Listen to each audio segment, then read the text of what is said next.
ವೀಕ್ಷಕರೇ, ನಮ್ಮ ಚಳ್ಳಕೆರೆ ಟಿವಿಗೆ ಸ್ವಾಗತ. ಇಂದಿನ ಪ್ರಮುಖ ಸುದ್ದಿ. ಮಾತಿಗೆ ತಪ್ಪಿದ ಸರ್ಕಾರದ ವಿರುದ್ಧ ಅನಿರ್ದಿಷ್ಟಕಾಲ ಧರಣಿ ಸತ್ಯಾಗ್ರಹ ಮಾಡಲು ಕರ್ನಾಟಕ ರಾಜ್ಯ ರೈತ ಸಂಘ ಹಾಗೂ ಹಸಿರು ಸೇನೆಯ ಪದಾಧಿಕಾರಿಗಳು ಬೆಂಗಳೂರು ನಗರದ ಫ್ರೀಡಂ ಪಾರ್ಕ್ನಲ್ಲಿ ನಡೆಸಲು ಸಜ್ಜಾಗಿದ್ದಾರೆ. ಕರ್ನಾಟಕದ ಕಾಂಗ್ರೆಸ್ ಸರ್ಕಾರವು ಚುನಾವಣಾ ಪೂರ್ವದಲ್ಲಿ ಬಿಜೆಪಿಯು ಜಾರಿಗೆ ತಂದಂತಹ ಅಪಾಯಕಾರಿ ಕೃಷಿ ಕಾಯ್ದೆಯನ್ನ ರದ್ದು ಮಾಡುತ್ತೇವೆ ಎಂದು ಮತ್ತು ರೈತರ ಉತ್ಪನ್ನಗಳಿಗೆ ಯೋಗ್ಯ ಬೆಲೆಗಳನ್ನು ಕೊಡುತ್ತೇವೆ ಎಂದು ಹೇಳಿ ಅಧಿಕಾರಕ್ಕೆ ಬಂದಂತಹ ಈ ಕಾಂಗ್ರೆಸ್ ಸರ್ಕಾರದ ಮುಖ್ಯಮಂತ್ರಿ ಸಿದ್ದರಾಮಯ್ಯನವರು ಹಾಗೂ ಉಪಮುಖ್ಯಮಂತ್ರಿ ಡಿಕೆ ಶಿವಕುಮಾರ್ ಅವರು ಮಾತಿಗೆ ತಪ್ಪಿರುವುದರಿಂದ ಇವರನ್ನು ಎಚ್ಚರಿಸಲು ವಿಧಾನಸಭೆಯ ಅಧಿವೇಶನ ನಡೆಯುವ ಸಂದರ್ಭದಲ್ಲಿ ದಿನಾಂಕ 27/1/2026 ಮಂಗಳವಾರ ಬೆಳಗ್ಗೆ 10 ಗಂಟೆಯಿಂದ ಈ ಸತ್ಯಾಗ್ರಹ ನಡೆಯಲಿದೆ ಎಂದು ಕರ್ನಾಟಕ ರಾಜ್ಯ ರೈತ ಸಂಘ ಹಾಗೂ ಹಸಿರು ಸೇನೆ ರಾಜ್ಯ ಉಪಾಧ್ಯಕ್ಷ ರೆಡ್ಡಿಹಳ್ಳಿ ವೀರಣ್ಣ ಸರ್ಕಾರದ ವಿರುದ್ಧ ಕಿಡಿಕಾರಿದ್ದಾರೆ. ಅವರು ಮಾಧ್ಯಮದೊಟ್ಟಿಗೆ ಮಾತನಾಡಿ ಸರ್ಕಾರವನ್ನ ಎಚ್ಚರಿಸುವ ಕೆಲಸಕ್ಕೆ ಎಲ್ಲ ರೈತರು ರಾಜ್ಯದ ಜಿಲ್ಲೆ, ತಾಲೂಕು, ಹಳ್ಳಿಗಳಿಂದ ಬೃಹತ್ ಪ್ರಮಾಣದ ರೈತರು ಬಂದು ಭಾಗವಹಿಸಬೇಕು ಎಂದು ಕರೆ ನೀಡಿದ್ದಾರೆ. ನಮ್ಮ ರಾಜ್ಯ ಸರ್ಕಾರದಲ್ಲಿ ಅಧಿವೇಶನ ಪ್ರಾರಂಭ ಆಗ್ತಾ ಇದೆ.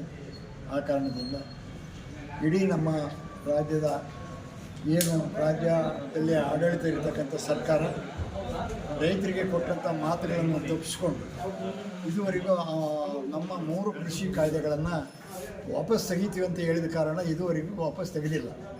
ಆದ್ದರಿಂದ ನಾವು ಆ 3 ಕಾಯ್ದೆಗಳನ್ನು ತಕ್ಷಣ ವಾಪಸ್ ತೆಗಿಬೇಕು. ಮತ್ತು ಏನು ಈಗ ವಿದ್ಯುತ್ ಶಕ್ತಿ ಕಾನೂನನ್ನು ಬದಲಾವಣೆ ಮಾಡಿರೋದು ಅದು ಖಂಡನೀಯ.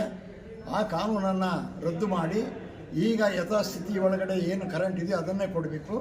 ಈ ಕರೆಂಟಿನಿಂದ ಕಟ್ ಮಾಡಿ ನಮ್ಮ ಕಂಪ್ನಿಗಳ ವಶಕ್ಕೆ ಕೊಡ್ತಕ್ಕಂಥದ್ದು ಅವೈಜ್ಞಾನಿಕ, ಇದು ಆಗಬಾರ್ದು ಅಂತ ಹೇಳಿ ಅದೊಂದು ಪ್ರಶ್ನೆ ಇಟ್ಟಿದ್ದೀವಿ.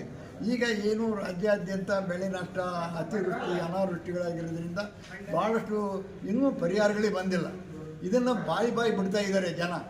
ಆಸ್ತಿಗೆ ಬೆಳೆ ಕಳ್ಕೊಂಡು ಹೋಗ್ತವರು ಇದುವರೆಗ. ಈಗ ಸರ್ಕಾರಗಳು ರೈತರು ಬೆಳೆ ಕಟಾವಣೆ ಯಾವಾಗ ಆಗುತ್ತೆ, ಯಾವಾಗಿಲ್ಲ, ಅದಕ್ಕೆ ಸಂಬಂಧಪಟ್ಟಂಥ ಇಲಾಖೆಗಳನ್ನು ಮಾಡಿದ್ದಾರೆ. ಆ ಇಲಾಖೆ ಒಳಗೆ ಸಂಬಳ ಕೊಡ್ತಾ ಇದ್ದಾರೆ, ಅಧಿಕಾರಿಗಳನ್ನ ನೇಮಕ ಮಾಡಿದ್ದಾರೆ. ರೈತರು ಯಾವ ಬೆಳೆ ಇಟ್ಟಿದ್ದಾರೆ, ಯಾವಾಗ ಯಾವ ಟೈಮಲ್ಲಿ ಕಟಾವಣೆ ಆಗುತ್ತೆ, ಅದಕ್ಕೋಸ್ಕರ 5ರ ಬೆಳೆ ಕಟಾವಣೆ ಆದಾಗ ನಾವು ಸರ್ಕಾರದಿಂದ ಇರ್ತಕ್ಕಂಥ ವ್ಯವಸ್ಥೆ ಒಳಗಡೆ ಯಾವ ರೈತರು ಏನೇನು ಮಾಡಬೇಕು, ಯಾವಾಗ ಏನು ಮಾಡಬೇಕು ಅನ್ನೋ ಪರಿಜ್ಞಾನ ಇಲ್ಲ ಅಂತ ಅಧಿಕಾರಿಗಳನ್ನು ಆಫೀಸಲ್ಲಿ ಕೂಡಿಸಿದ್ದಾರೆ. ನಾವು ಬೆಳೆ ಕಟಾವಣೆ ಮಾಡಿ, ಒಕ್ಕಲು ಮಾಡಿ, ಎಲ್ಲ ರೆಡಿ ಮಾಡಿ, ಖರೀದಿ ಕೇಂದ್ರ ತೆರೀರಿ ಅಂತ ಬಾಯಿ ಮಾಡಿಕೊಂಡು ಚಳವಳಿಗೆ ಮಾಡಿದಾಗಲೂ ಅವರು ಸರಿಯಾಗಿ ವ್ಯವಸ್ಥಿತವಾಗಿ ಖರೀದಿ ಕೇಂದ್ರಗಳನ್ನು ತೆರೀತಾ ಇಲ್ಲ. ಸರಿಯಾದ ಬೆಲೆ, ವೈಜ್ಞಾನಿಕ ಬೆಲೆಯನ್ನು ಕೂಡ ಕೊಡ್ತಾ ಇಲ್ಲ. ಅದರಿಂದ ರೈತರು, ಬಂಡವಾಳ ಹಾಕಿದಂಥ ರೈತರು ನಷ್ಟಕ್ಕೊಳಗಾಗಿ ಇವತ್ತು ಆತ್ಮಹತ್ಯೆಗಳು ಸಾಕಷ್ಟು ನಡೀತಾ ಇದ್ದಾವೆ. ಅದಕ್ಕೆ ಆತ್ಮಹತ್ಯೆಗಳಿಗೆ ಇದುವರೆಗೂ ಯಾವುದೇ ಸರ್ಕಾರಗಳು ಯಾಕೆ ರೈತ ಸಾಯ್ತಾ ಇದ್ದಾನೆ, ಇದಕ್ಕೆ ಎಲ್ಲದಕ್ಕೂ ಪರಿಹಾರ ಹುಡುಕ್ತಾರೆ. ಒಂದು ಕುರ್ಚಿ ಭದ್ರ ಮಾಡ್ಕೊಂಬಕ್ಕೆ ಪರಿಹಾರ ಐತೆ, ಅಧಿಕಾರ ಹಿಡಿಯೋಕ್ಕೆ ಪರಿಹಾರಗಳು ಹುಡುಕ್ತಾರೆ. ಆದರೆ ರೈತರ ಆತ್ಮಹತ್ಯೆಗಳು ಮಾಡ್ಕೊಳ್ಳೋಕ್ಕೆ ಯಾಕೆ ಪರಿಹಾರ ಇಲ್ಲ, ಇದಕ್ಕೆ ಯಾರು ಮಾಡೋಕ್ಕಾಗ್ತಾ ಇಲ್ಲ ಅನ್ನೋ ವಿಚಾರಗಳನ್ನು ಕೂಡ ನಾವು ಭಾಳ ದೀರ್ಘವಾಗಿ ಎಲ್ಲ ಸರ್ಕಾರಗಳಿಗೂ ಮನವರಿಕೆ ಮಾಡಿಕೊಟ್ಟು ಇದ್ರ ಬಗ್ಗೆ ಯಾರೂ ಚಕಾರ ಎತ್ತಾ ಇಲ್ಲ.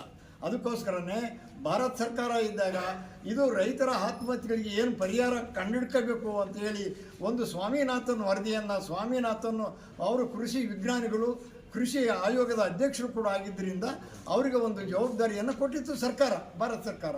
ಅದಕ್ಕೆ ಅವರು ಸುಮಾರು 4-5 ದೇಶಗಳನ್ನು ಸಮೀಕ್ಷೆ ಮಾಡಿ ಅದಕ್ಕೆ ಒಂದು ವರದಿಯನ್ನು ತಂದು ಈ ಸರ್ಕಾರಕ್ಕೆ ಒಂದು ವರದಿಯನ್ನು ಒಪ್ಪಿಸಿದರು.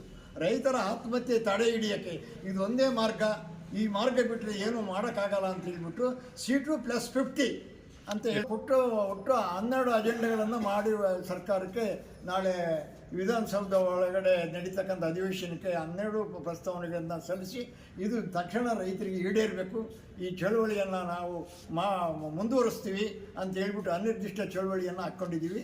ಆ ವರದಿ ನಮಗೆ ಬರೋವರೆಗೂ ನಾವು ಚಳುವಳಿಯನ್ನು ಅಲ್ಲಿ ಮಾಡ್ತಾಯಿದ್ದೀವಿ.